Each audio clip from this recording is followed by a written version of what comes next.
Hello everyone, नमस्कार। स्वागत छ हजुरहरू सबैजनालाई मनिषा कार्की बस्नेत युट्युब च्यानलमा। साथीहरू हजुरहरू सबैजना सन्चै हुनुहुन्छ ल? म पनि एकदम सन्चै ठिकठाक छु। सो हजुरहरूको पनि सबै ठिकठाक नै छ होला। साथीहरू नयाँ वर्ष सुरुवात भइसकेको छ। नयाँ वर्ष कसरी बितिरहेको छ? नयाँ वर्ष त एक दिन त हुन्छ, अब सधैँ त एउटै रुटिन हो नि त। त्यही पनि भर्खर नयाँ छ, आज 3 गते हुँदैछ। सो साथीहरू हजुरहरूको कसरी बितिरहेको छ? मैले चाहिँ भिडियो नबनाएको धेरै दिन भइसक्यो, अनि आज चाहिँ मैले एउटा भिडियो बनाउनु पर्यो भनेर म आइसकेको छु मेरो फेभरेट ठाउँ किचनमा। किनभने किचन नै फेभरेट हुन्छ नि त अब हाउसवाइफको चाहिँ। त्यही भएर मेरो फेभरेट ठाउँ नै भनौँ किचन चाहिँ। किचनमा आइरहेको छु। किचनमा चाहिँ आज चाहिँ मैले स्पेसल बनाउँदैछु, यो के भन्छ अरे यसको नाम, कोइरालोको अचार बनाउँदैछु। कोइरालो चाहिँ हामीहरूले चाहिँ पहिलाको वर्षमा चाहिँ अलिक धेरैचोटि नै अचार खान्थ्यौँ। यसपालि चाहिँ यो नै फर्स्ट हो, यो नै फर्स्ट अनि यो नै लास्ट होला जस्तो छ। किनभने कोइरालोको सिजन सकिसकेको छ, अनि अस्ति पनि खोज्दाखेरि पाएको थिएन, अनि आज लिन भनेर गएको थिएँ। खासै राम्रो रहेन रहेछ कि, यस्तो रहेछ। यस्तो भए पनि मैले चाहिँ लिएर आएको छु, किनभने खाएकै छैन नि त यो वर्ष। सिजन अनुसारको यसो खाउँ भनेर लिएर आएको। यति नै हो र, यो नै फर्स्ट एन्ड लास्ट हुँदैछ। अनि अहिले चाहिँ अब म किचनमा खाना बनाउनलाई सुरु गरिसकेको छु। त्यही भएर म चाहिँ आज कस्तो भन्छ मेरो कोइरालोको अचार भनेर चाहिँ हजुरहरूसँग पनि म बनाएर भिडियो सेयर गर्न गइरहेको छु। साथीहरू अब चाहिँ मैले किचनमा आएर सुरु गरिसकेको छु। आजको लागि अचार चाहिँ यो छ। अनि तरकारीको लागि चाहिँ मैले यहाँनिर रेडी गरिसकेको छु मसरुम। अब चाहिँ बनाउनु पर्ने हुन्छ साथीहरू। त्यही भएर मैले चाहिँ यसो हजुरहरूलाई पनि देखाइदिन्छु कस्तो बन्छ भनेर हो। यहाँनिर चाहिँ मैले आलु बोइल गर्न राखिसकेको छु। अचारमा आलु पनि मिक्स गर्नुपर्छ नि त, त्यही भएर यहाँनिर चाहिँ आलु बनाउन सुरु गरिसकेको छु। आलु बोइल हुँदैछ साथीहरू, हेर्दै गर्नु होला कस्तो बन्छ। अहिले चाहिँ मैले यहाँनिर कोइरालोलाई पनि बोइल गर्न राखेको छु। यो चाहिँ पानीमा बोइल गर्नुपर्छ नि त, त्यही भएर कोइरालोलाई पनि यहाँनिर बोइल गर्न राखिदिएको छु। यता आलु बन्दैछ। साथीहरू अचारमा राख्नको लागि छोप चाहिन्छ नि। छोप चाहिँ मेरो यसको बनाउने हो। यो चाहिँ फर्सीको बिहा हो। यो चाहिँ मलाई मम्मीले उता रामेछापबाट पठाउनु भएको थियो, अनि प्लास्टिकहरूमा राख्दा चाहिँ बिग्रिने भएको भएर यसरी बोतलमा राखेको छ। यसमा चाहिँ किराहरू पनि लाग्दैन रहेछ। त्यही भएर फर्सीको बिहाको छोप बनाएर चाहिँ कोइरालोको अचार बनाउन गइरहेको छु म चाहिँ। यो चाहिँ पाकिसकेको छ साथीहरू कोइरालो। सरेर यहाँ राखिदिनु पऱ्यो। थोरै भेटाएर थोरै लिएर आएको, झन् पकाएपछि त झन् थोरै हुने कि।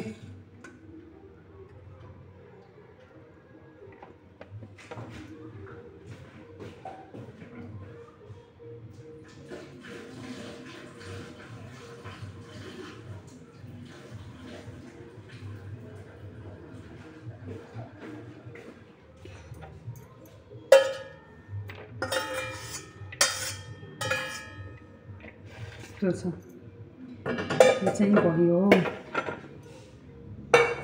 यहाँनिर चाहिँ मैले प्यान बसालेको छु। अनि यो देख्नुहुन्छ फर्सीको बिहा। फर्सीको बिहा भुट्नु पर्यो, छोप बनाउनु पर्यो। फर्सीको बिहामा चाहिँ खोर्सानी पनि राखिदिएर भुट्छु यो खालको, अनि मिठो हुन्छ क्या। चुलोमै बस्छ त खोर्सानी पनि। खाना बनाउन सुरु गरेको मैले त धनियाँ लानै बिर्सेछु कि, अनि यहाँनिर धनियाँ टिप्न लगाएको। धनियाँ नभए त मिठै हुँदैन। यस्तो छ धनियाँमा। फेरि धनियाँ हेर्नु होला यस्तो छ। यो धनियाँ जस्तै फेरि झारहरू पनि छ कि, अनि चिनिँदैन।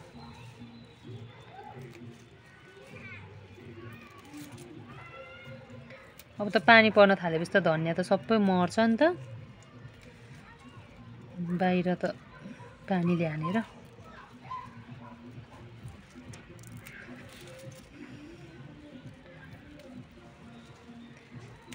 लामखुट्टेले टोक्यो क्या। लामखुट्टे फेरि आउन थालिसक्यो कति चाँडो यसपालि त। लामखुट्टेले एट्याक हानिदिन्छ साथी, एट्याक।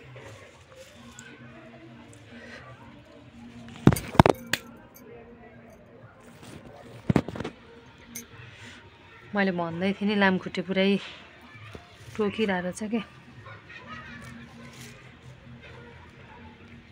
यस्तो खालको झार पनि आउँछ धनियाँमा अनि धनियाँ हो कि झार हो चिन्नै गाह्रो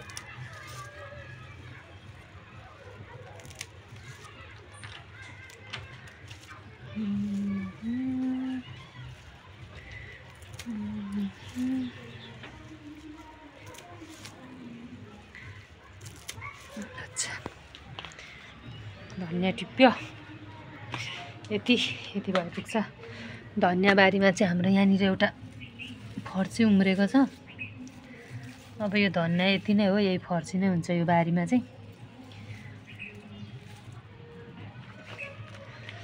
मैले चाहिँ अहिलेलाई धनियाँ टिपेँ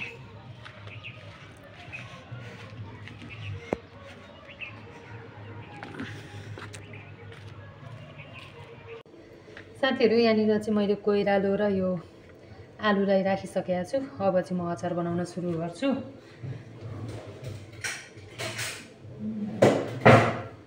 यस्तो गरेर देखाइदिन्छु यहाँनिर चाहिँ यसरी कोइरालो र आलु छ अब चाहिँ म यसमा के राख्छु है त यहाँनिर नुन छ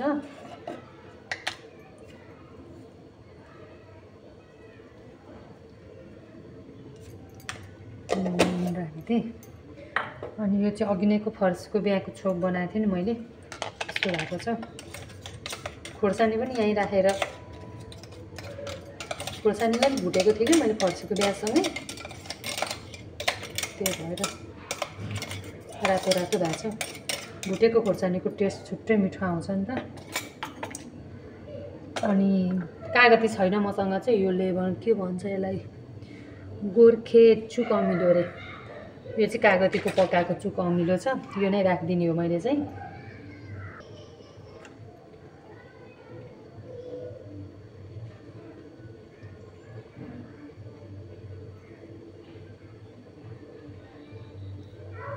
धेरै हाल्दा फेरि अमिलो होला है यति हालिदिएछु अहिले हेर्नुपर्छ पुगेन भने चाहिँ थप्न मिल्यो धेर भयो भने चाहिँ अप्स्टारो के अब चाहिँ यसलाई झान्नको लागि म यहाँ रेडी गर्छु प्यान बसालेर म चाहिँ यो काँचो बेसार नै राखिदिन्छु अचारमा यहाँनिर बिचमा अनि अहिले तातेको तेल यहीँनिर हाल्दाखेरि यहीँनिर झानेर पाक्छ नि त त्यही भएर बेसार चाहिँ काँचै राखिदिएको छु यहाँ तेल बसालेको छु यसमा चाहिँ मेथी राखेर झानेर खाने हो यो तेल तातिसकेको छ मेथी डढिसक्यो नि त बिचमा राखिदिने चाहिँ अब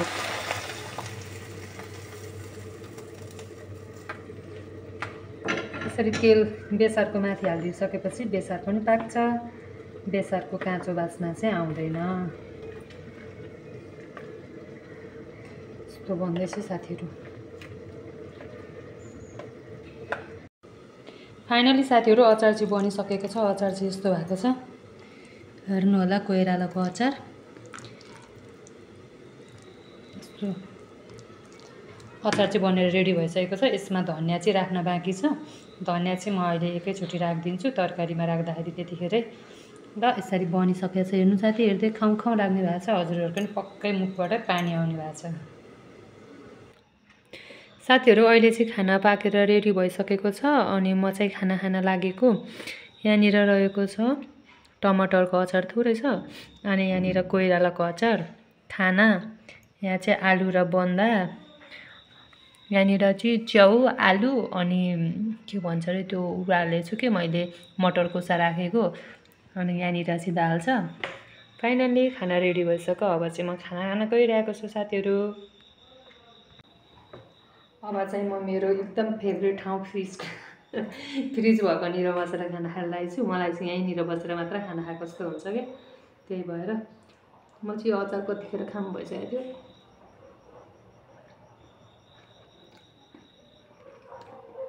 यस्तो मिठो भएको छ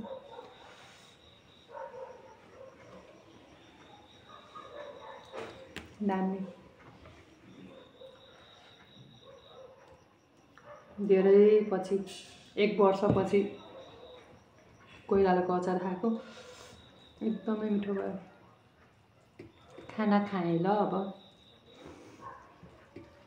बिन्दारीले खाएँ ल भन्नुहुन्छ, म चाहिँ अब त्यो भन्दिनँ, खाएँ ल भन्दिनँ। साथीहरू मैले चाहिँ खाना खान थालेँ।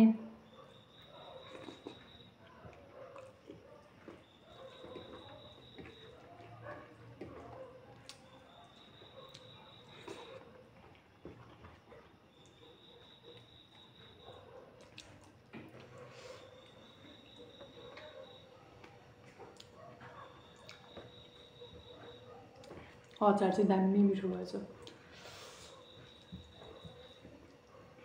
झन् त्यो गाउँबाट लिएर आएको फर्सीको बिहाको छोप बनाएको नि त, लोकल हुन्छ नि। यतातिर त हामीले त त्यो तिलहरू नै किनेर बनाउने हो, अनि त्यो फर्सीको छोपले नै गर्दा अब एकदमै टेस्टी भएको छ, मिठो। साथीहरू फाइनली खाना खाइयो। मेरो मुखमा अझै पनि पिरो आइरहेछ, आहा भइरहेछ। एकदमै पिरो मिठो अचार भयो थियो, कोइरालाको अचार। धेरै पछि खाएको भएर यदि हजुरहरूकोतिर पनि पाउँछ भने बनाएर खानु होला साथीहरू, एकदमै मिठो हुन्छ। अनि मलाई चाहिँ यस्तो लाग्छ कि सिजन अनुसारको फलफुल होस्, सिजन अनुसारको तरकारी होस्, जे पनि सिजन अनुसारको चिज चाहिँ खानुपर्छ जस्तो लाग्छ। तर यो चाहिँ यसपालि चाहिँ के भयो भएन थाहा भएन क्या। अस्ति खोज्दा नि पाइएन, आज एक ठाउँमा पाएको, थोरै त्यही पनि 1 पाउ मात्रै लिएर आएको।